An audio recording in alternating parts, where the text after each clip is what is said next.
domba Garut ini ada moto. Motonya ada 4. Tandang di lapang, gadang di lapang, indah dipandang, enak dipanggang.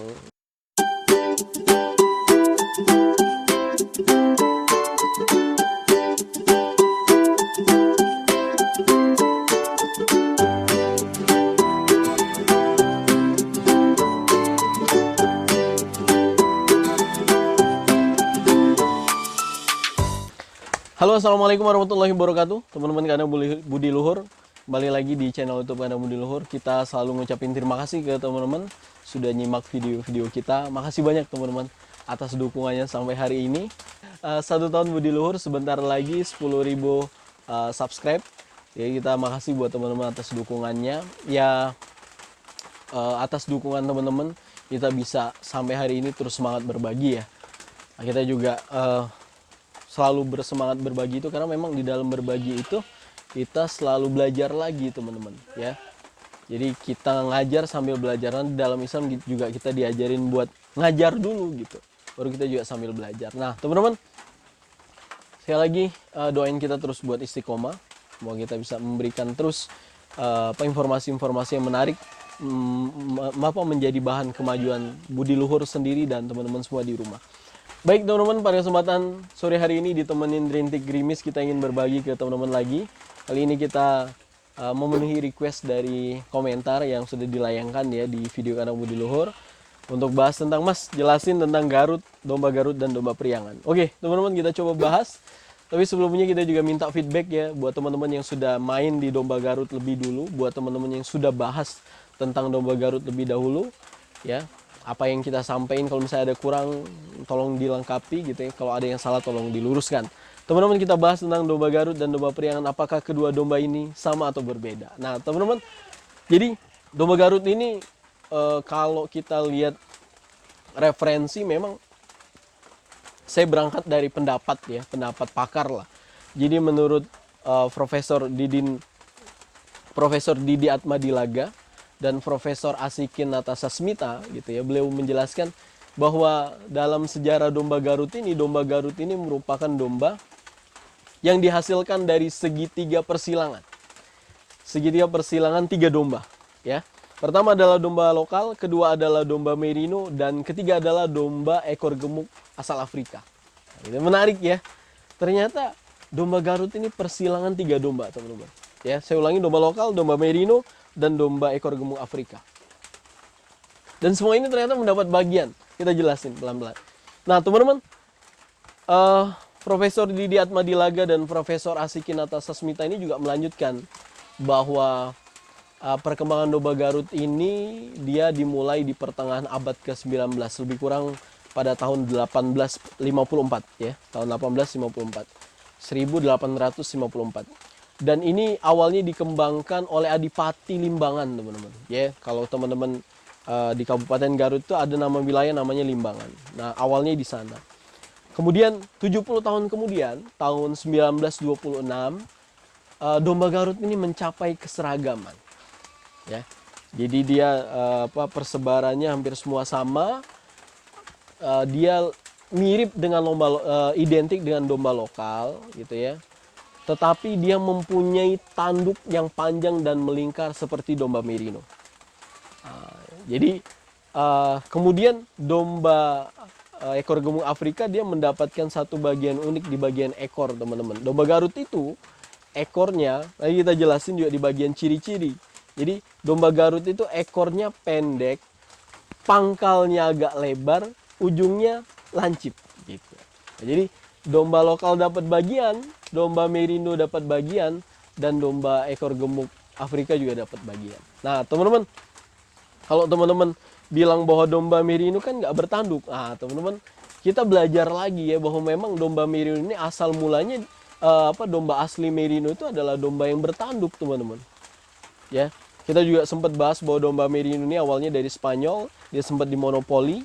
Ya, untuk menambah perekonomian Spanyol, dia dimonopoli bulunya, cuma Spanyol yang bisa jual, kemudian dikembangkan. Setelah itu sudah tidak lagi dimonopoli, dikembangkan di Australia, dan kita kenal domba merino memang banyak di Australia. Nah, teman-teman, balik lagi ke domba Garut. Jadi domba Garut ini juga sering disebut sebagai domba priangan. Ini sama teman-teman. Nah tinggal bagaimana kemudian kita memilih bibit, kita memilih indukan yang berkualitas dan jantan yang berkualitas, yang dia tersertifikasi, ya maksudnya yang dia sesuai dengan ciri-ciri yang dijaga kelestariannya oleh pemerintah Kabupaten Garut, khususnya Dinas Peternakan di sana. Ya, kalau misalnya kita bahas ciri yang saya ingat lah, misalnya ules gitu ya.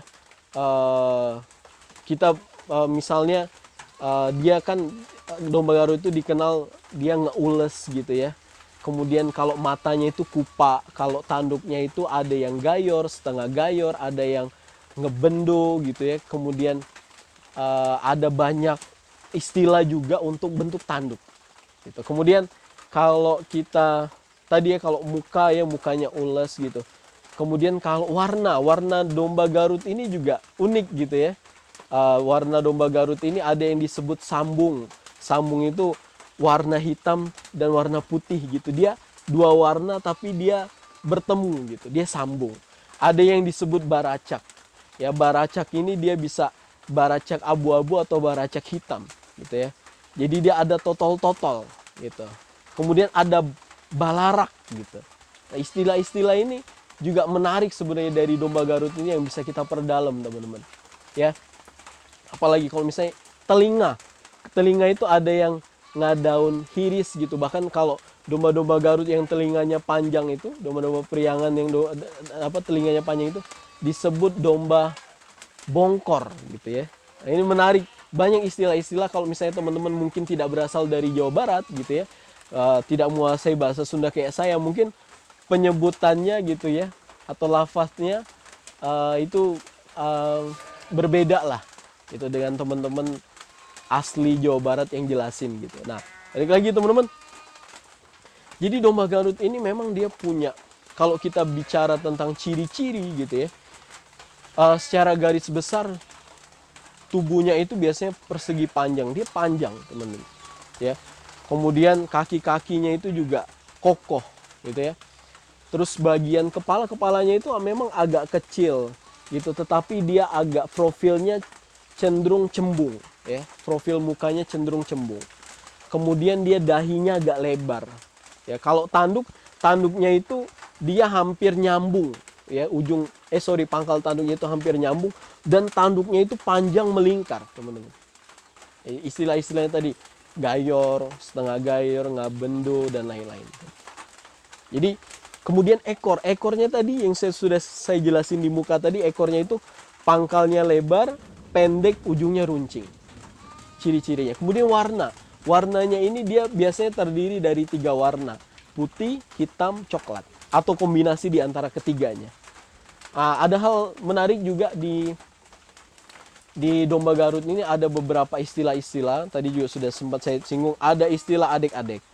Ya, adek-adek ini ya profil keseluruhan dari dari tubuh ternak lah gitu ya. Tadi ada istilah jing-jingan, ada istilah ules tadi gitu ya, untuk muka gitu. Kemudian ada istilah baracak ya, tadi warna, soal warna itu juga istilah.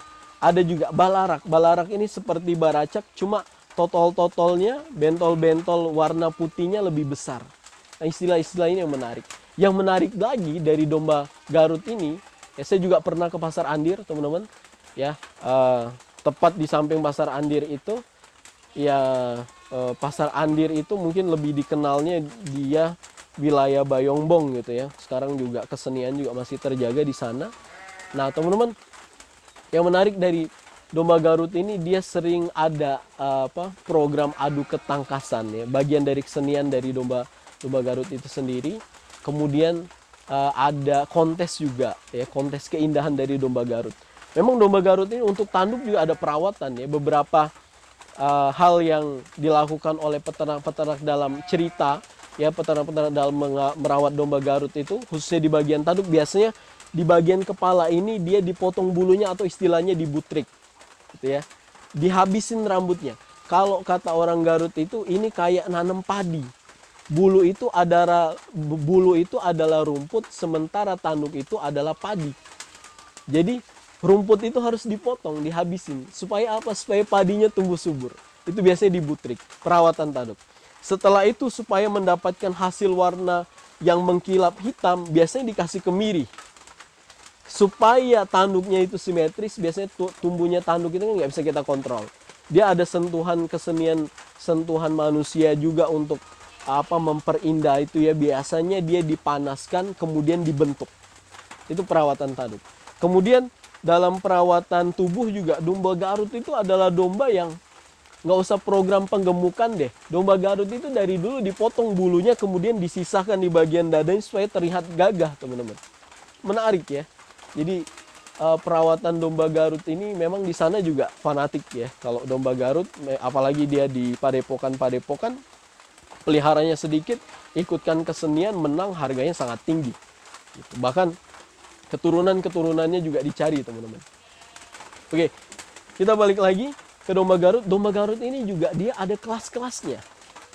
Nah, kalau di dalam kesenian dari referensi yang saya pelajari, kelas itu dibedakan biasanya dari bobot, teman-teman. Kelas C itu dari 25 sampai 39 kilo. Kelas B itu dari 40 kilo, ya, lanjutan dari 39 tadi. Kelas B itu mulai dari 40 sampai ke 59. Kelas A itu 60 sampai ke 80. Itu berdasarkan berat. Kalau ngadu pun dia ada ada bagian-bagian kelas A itu harus ketemu berapa kali gitu ya. 25, 20 misalnya kelas A itu kalau ngadu itu 25 tandukan, kelas B itu cuma 20, kelas C itu cuma 15. Ada bagian-bagian itu. Nah, teman-teman, domba Garut ini juga yang menarik, dia punya temperamen ya, dia punya mental, insting ngadunya itu kuat gitu ya. Makanya kalau buat teman-teman yang punya anak kecil, punya domba Garutnya mending dijagain betul, jangan sampai keluar. Karena anak kecil itu dia punya temperamen yang dia cukup nggak bisa dikontrol lah.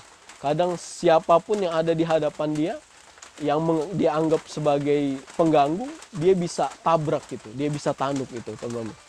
Jadi di dalam proses perkembangbiakan juga domba Garut ini dia ada moto ya, ada moto. Domba Garut ini ada moto.